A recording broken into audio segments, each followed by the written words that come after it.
بسم اللہ والصلاۃ والسلام علی رسول اللہ اما بعد۔ یہ صفحہ نمبر ہے 128 اور 130، آیت نمبر ہے 164۔ اعوذ باللہ من الشیطان الرجیم، بسم اللہ الرحمن الرحیم۔ لقد من اللہ علی المؤمنین اذ بعث فیہم رسولا من انفسہم یتلو علیہم آیاتہ ویزکیہم وَيُعَلِّمُهُمُ الْكِتَابَ وَالْحِكْمَةَ وَإِنْ كَانُوا مِنْ قَبْلُ لَفِي ضَلَالٍ مُبِينٍ۔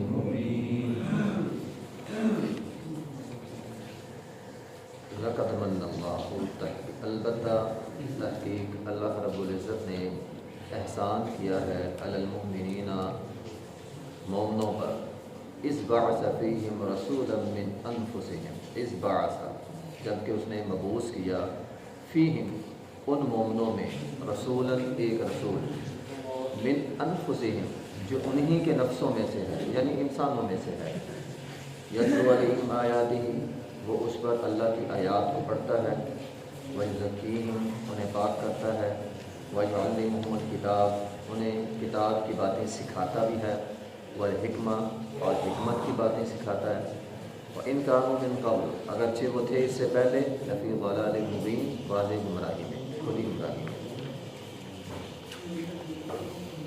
پچھلی آیت کی مناسبت سے پیچھے بیان ہوا تھا کہ رسول اللہ صلی اللہ علیہ وسلم یا نبوت کا خیانت کے ساتھ کوئی تعلق نہیں ہے۔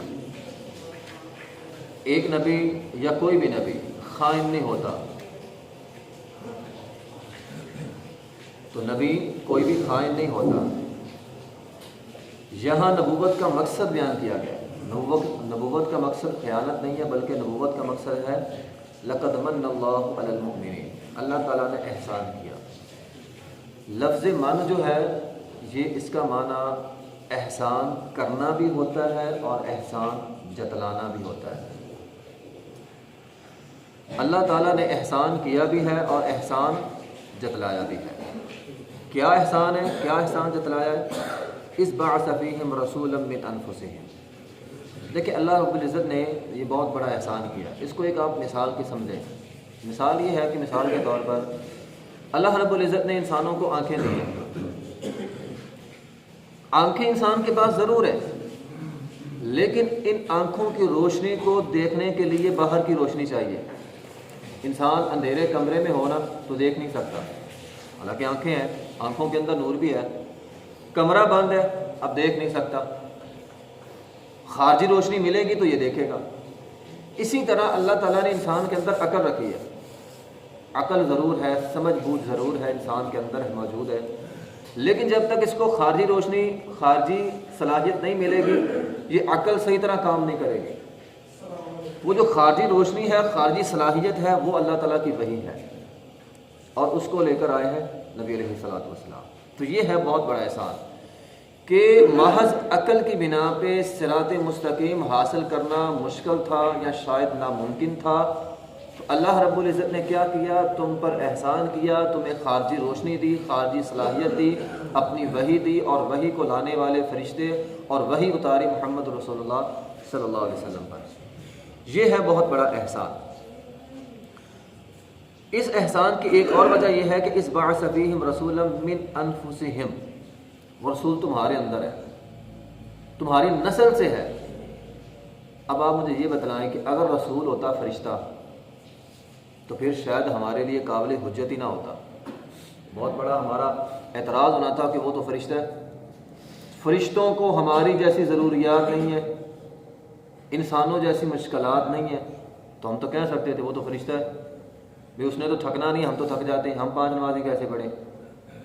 وہ تو فرشتہ ہے، وہ تو تھکتا نہیں، ہم تو تھکتے ہیں، ہم نے تو کام کرنا ہوتا ہے، ہماری ضروریات ہیں، فرشتوں کی ضروریات نہیں ہیں، مجبوریاں نہیں ہیں، اس لیے پھر شاید وہ ہمارے لیے قابل حجت نہ رہتا۔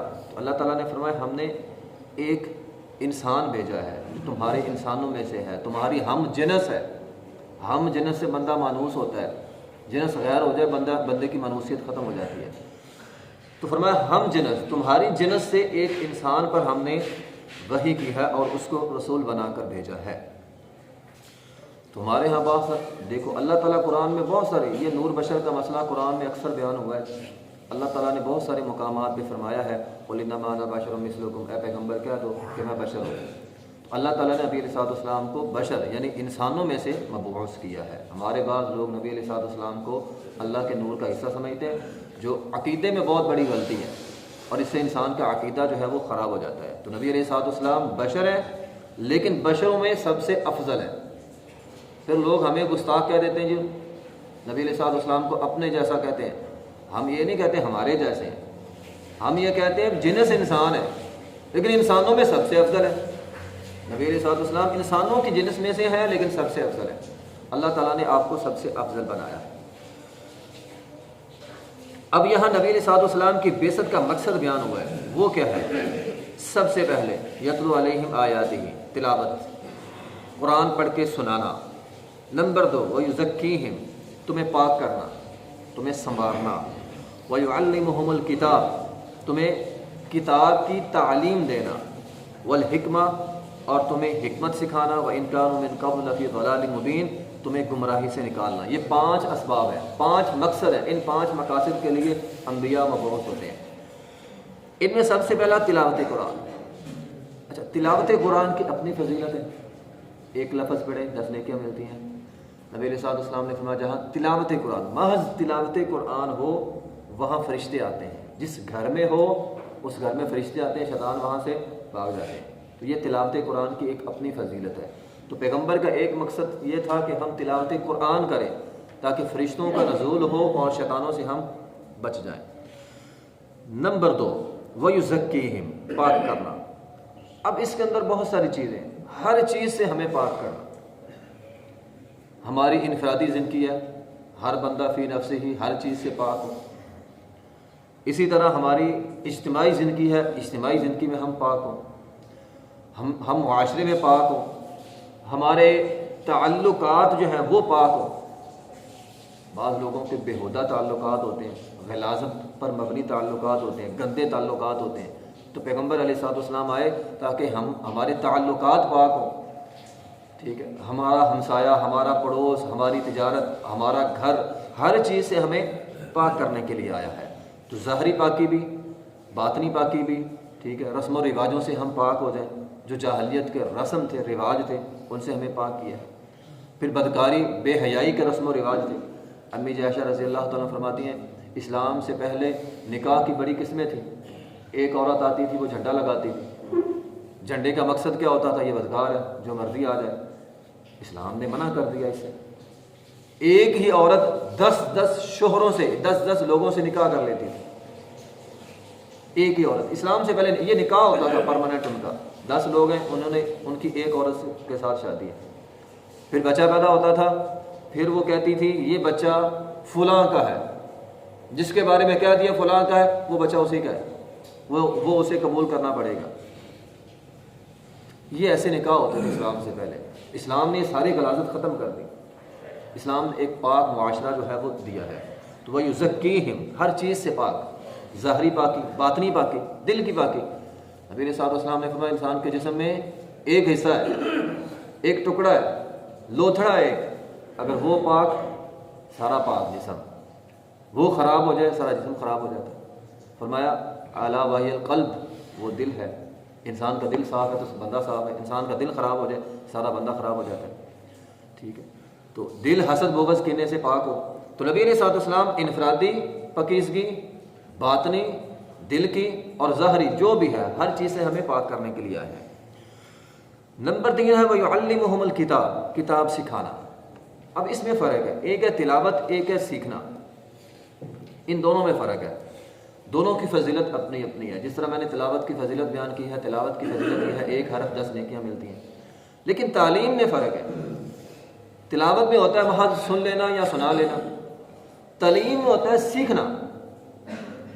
بعض جس طرح ہمارے یہاں ہوتا ہے استاد لیکچر دے کے چلا جاتا ہے، شاگرد بعد میں اس کو سیکھتے ہیں، اس کو دہراتے ہیں، اس کو یاد کرتے ہیں۔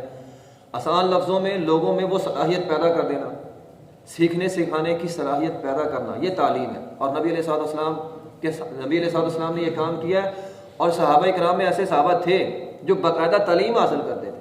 اصحاب صفہ والے صحابہ ہیں، حضرت عمر رضی اللہ تعالیٰ عنہ دن مقرر کیا تھا، ایک دن نبی علیہ الصلوۃ والسلام کے ساتھ رہ کر سیکھنا ہے، تو اس کی اپنی فضیلت ہے۔ تلاوت کی فضیلت تو یہ ہے نا کہ بندہ ایک حرف پڑھے 10 نیکیاں ملتی ہیں۔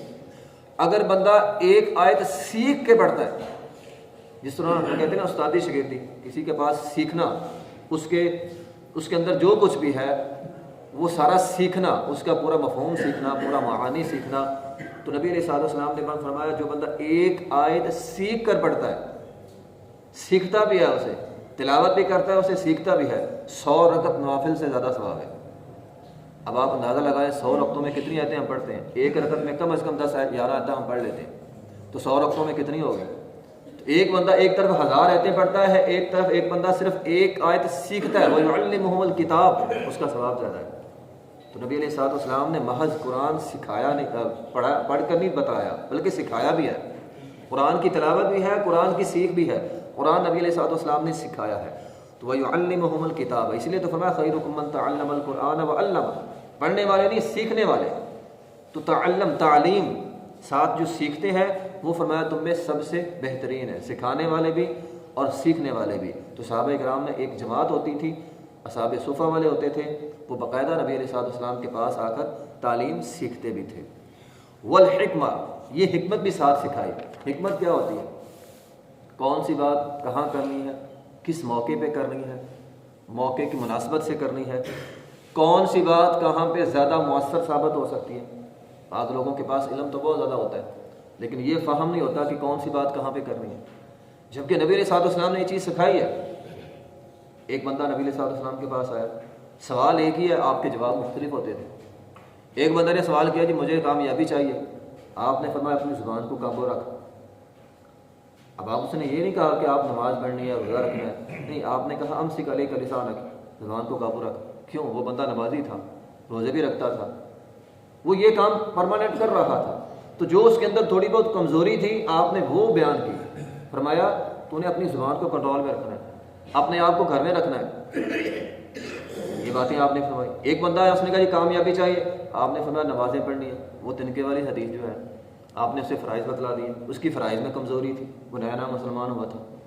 تو کون سی بات کہاں پہ کرنی ہے، کس کے اندر کیا کمزوری ہے، کس میں کیا اہمیت واضح کرنی ہے، یہ حکمت ہے، اور نبی علیہ الصلوۃ والسلام نے یہ حکمت بھی سکھائی ہے۔ تو قرآن کے اندر ہے افلا یتدبرون القرآن، قرآن پہ تدبر کرنا چاہیے، غور و فکر کرنا چاہیے، سمجھنا چاہیے۔ تو قرآن کے اندر بہت کچھ ہے، تو ساتھ حکمت سکھلائی ہے۔ تو اللہ تعالیٰ نے قرآن میں فرمایا یؤتی الحکمۃ من یشاء، حکمت اللہ تعالیٰ کرتا ہے، یہ سیکھنے سے نہیں آتی، یہ اللہ تعالیٰ کی عطا سے آتی ہے، اور یہ اللہ تعالیٰ سے مانگنی چاہیے۔ تعلیم بندہ سیکھے اور ساتھ اللہ تعالیٰ سے سوال کرے، اے اللہ سمجھ بھی عطا کر، دانائی بھی عطا کر۔ یؤتی الحکمۃ من یشاء ومن یؤت الحکمۃ فقد اوتی خیرا کثیرا، فرمایا اللہ تعالیٰ حکمت عطا کرتے ہیں، اور جس کو اللہ تعالیٰ نے حکمت عطا کر دی اسے خیر کثیر عطا کر دیا۔ اور آخری بات، پانچویں بات، تمہیں گمراہی سے نکالنے کے لیے نبی علیہ الصلوۃ والسلام نے فرمایا تم سارے گمراہ تھے۔ لمبی ایک حدیث ہے مغیرہ بن شعبہ والی، اس کے اندر ہے کہ مشرکوں نے مغیرہ بن شعبہ کو کہا تھا کہ تم کون ہو؟ سارے بدوی، ان پڑھ، جس طرح ہم کہتے ہیں ان پڑھ گوار، اس طرح کے الفاظ اس نے بولے، تم تو وہ تھے، تم ہم سے لڑنے آ گئے ہو۔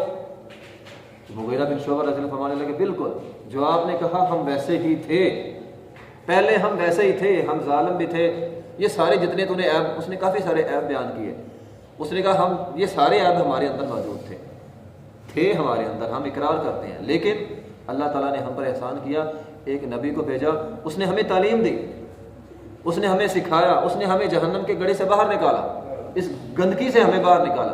اب ہم وہ نہیں ہیں، پہلے ہم وہی تھے جو تم نے کہا ہے، لیکن اب وہ نہیں ہے۔ اب ہم وہ ہیں کہ اگر تم ہمارے ساتھ لڑو گے تو ہم تمہارے ساتھ لڑیں گے. اب ہم وہ نہیں ہیں پرانے، پہلے تھے ہم برے تھے لیکن اب ہم برے نہیں ہیں. تو نبی علیہ الصلوۃ والسلام لوگوں کو اس گندگی سے باہر نکالنے کے لیے آپ علیہ الصلوۃ والسلام نے فرمایا میں لوگوں کو کمروں سے پکڑ پکڑ کر جہنم سے نکال رہا ہوں لیکن لوگ میرے ہاتھ سے چھوٹ چھوٹ کر جہنم کے اندر جا رہے ہیں. تو نبی علیہ الصلوۃ والسلام کا ایک مقصد یہ بھی تھا لوگوں کو اس گندگی سے باہر نکالنا، جہنم کے گڑھے سے باہر نکالنا. آج نبی علیہ الصلوۃ والسلام چلے گئے اور آپ کا یہ مقصد اب امت کا مقصد ہے. اب یہ ہماری ذمہ داری ہے. قوا انفسکم واہلیکم نارا، کم از کم اپنے آپ کو تو اپنے گھر والوں کو تو نکالے نا. یہ تو ہماری ذمہ داری اللہ نے قرآن میں لگائی ہے، قوا انفسکم واہلیکم نارا. اور تمہاری کہیں جگہ کوئی مانتا نہیں ہے، ذمہ داری تو ہماری سب کی ہے، لیکن کسی اور جگہ بندہ کہتا ہے یار میری چلتی نہیں ہے. تو کم از کم کی جو حد ہے وہ قوا انفسکم واہلیکم نارا. اپنے آپ کو تو نکال سکتے ہیں نا، اپنے گھر والوں کو تو نکال سکتے ہیں، اپنی بیوی بچوں کو تو نکال، وہاں پر تو آدمی کی چلتی ہے. تو فرمایا کم از کم یہ ذمہ داری تم نے ادا کرنی ہے. تو یہ پانچوں ذمہ داریاں آج ہماری ہیں. تلاوت بھی ہماری ذمہ داری ہے، اپنے آپ کو پاک کرنا ہماری ذمہ داری ہے، اور سیکھنا ہماری ذمہ داری ہے. ٹھیک ہے نا، یہ تعلیم سیکھنا بھی ہماری ذمہ داری ہے. اور اسی طرح حکمت سمجھ بوجھ بھی آدمی کو ہونی چاہیے. اور نمبر 5 ہے گمراہی سے خود بھی نکلیں اور جہاں تک ممکن ہو سکے لوگوں کو باہر نکالیں. وآخر دعوانا الحمدللہ.